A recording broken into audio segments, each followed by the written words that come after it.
पण आज परिस्थिती अशी आहे, पके फल पेड़ों से रिश्ता तोड़ जाते हैं और अपाहिज माँ बाप हो तो बच्चे छोड़ जाते हैं. पिकलेलं फळ जसं झाडाला सोडतं ना, तसे म्हातारे मायबाप झाले की मुलांना सांभाळायचा कंटाळा येतो. लक्षात ठेवा, मी सांगेल तुम्हाला, करंगळी कापल्याच्या वेदना आपल्याला सहन होत नाही, पण शिजरची परिस्थिती असताना ईदभर पोट कापून मुलाला जन्माला घालणारी फक्त जगाच्या पाठीवर आई आहे, जी स्वतःचं उदर कापायला सुद्धा मागे हटत नाही. महाराज स्वतःच्या सौंदर्याचा सुद्धा विचार करत नाही बाळाला जन्म देताना. तिला माहित आहे मी बाळाला जन्म दिला की माझं सौंदर्य कमी होणार आहे, पण ती सौंदर्याचा सुद्धा विचार करत नाही आणि त्या लेकराला जन्माला घालते. मी सांगेल बघा तुम्हाला, लक्षात ठेवा, संत आणि आई याच्यात फारसा फरक नाही. एक जर पॉइंट सोडा, वीक पॉइंट एक फक्त, आई स्वतःच्या लेकरावर प्रेम करते आणि संत जगावर प्रेम करतात. एवढा जर सोडला स्वार्थ, तर आईमध्ये आणि संतामध्ये फरक नाही. म्हणून आईची उपमा सारखी पहिल्यांदा दिलेली आहे. मोदी साहेबांना महिला विधेयक पास केलं, आमच्या साधू संतांना कधीच पास केलं. नामदेव कीर्तन करी, पुढे देव नाचे पांडुरंग, आणि जनी म्हणे ज्ञानदेवा बोला भंग.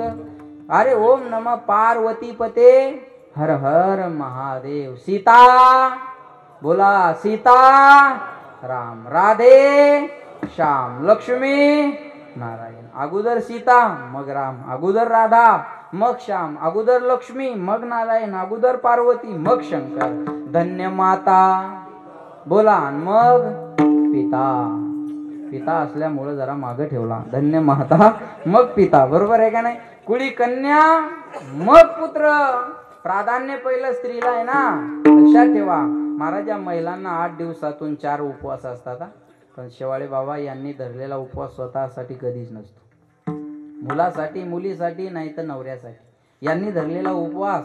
एक 2-3 उपवास जर सोडले महिलांचे, एक संक्रांत, ते करवा चौथ, आणि अजून एखादा, माझ्या दृष्टीनं हे 2-3 उपवास जर सोडले, तर महिलाचा एकही उपवास स्वतःसाठी नाही. तिचा प्रत्येक उपवास आपल्या लेकरासाठी असतो महाराज, प्रत्येक. ती आज देवासोबत जर भांडत असेल ना, स्वतःला काही मिळावं म्हणून भांडतच नाही, आपल्या लेकराला काहीतरी मिळालं पाहिजे म्हणून देवासोबत तिचं भांडण असतं. मी सांगेल तुम्हाला, लक्षात ठेवा, या जगाच्या पाठीवर चालतं बोलतं दैवत जर कोण असेल तर त्याचं नाव आई आहे. चेहरा पाहिल्यावर प्रेम करणारे जगात खूप माणसं मिळतील, गुण पाहिल्यावर प्रेम करणारे जगात खूप माणसं मिळतील, पण चेहरा न पाहता, गुणावगुण न पाहता, 9 महिने 9 दिवस जगात येण्याच्या अगोदर पोटातच जी आपल्यावर प्रेम करते तिला आई म्हणतात. न पाहता आपल्या जन्माच्या अगोदर जी प्रेम करणारी एक व्यक्ती आहे तिचं नाव आई आहे महाराज. लक्ष देऊन ऐका बरं का. म्हणून तुका म्हणे माय बापे अवघी देवाची रूपे, सकळ तीर्थाची दुरे जे का माता पितरी. महाराज म्हणतात प्रतिमा में भगवान नहीं होते, प्रतिमा यानी कि फोटो, प्रतिमा में भगवान नहीं होते, लेकिन प्रतिमा में भगवान जरूर होते. मातृदेवो भव, पितृदेवो भव, आचार्य देवो भव, अतिथि देवो भव. नसल कळत परमार्थाची भाषा, ये तो सच है कि भगवान है मगर फिर भी अनजान है, तरी त्याला माफी आहे. संन्यास घेतलेल्या माणसानं देवाची पूजा जरी नाही केली तर त्याला माफी आहे. त्यानं देवाचं दर्शन नाही घेतलं तरी त्याला माफी आहे. पण संन्याशाला सुद्धा आईचं दर्शन घ्यावं लागतं. हा धर्माचार्य शिष्टाचार्य आपला. म्हणून म्हणतात ना, सबसे बड़ी है माँ, सबसे बड़ी है माँ, माँ से बढ़कर कोई नहीं है, माँ देती है दुआ. सबसे बड़ी है माँ, सबसे बड़ी है माँ.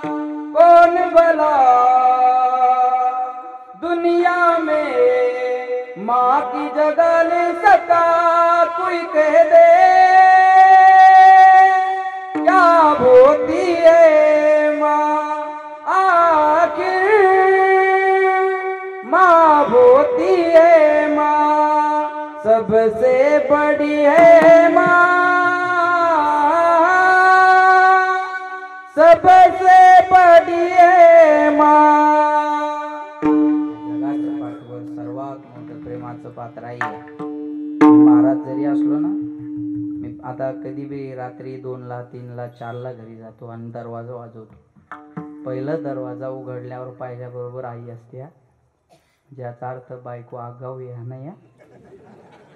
पण लेकराची हाक बायकोपेक्षा आईला लवकर जाते. विठाला विठाला. म्हणून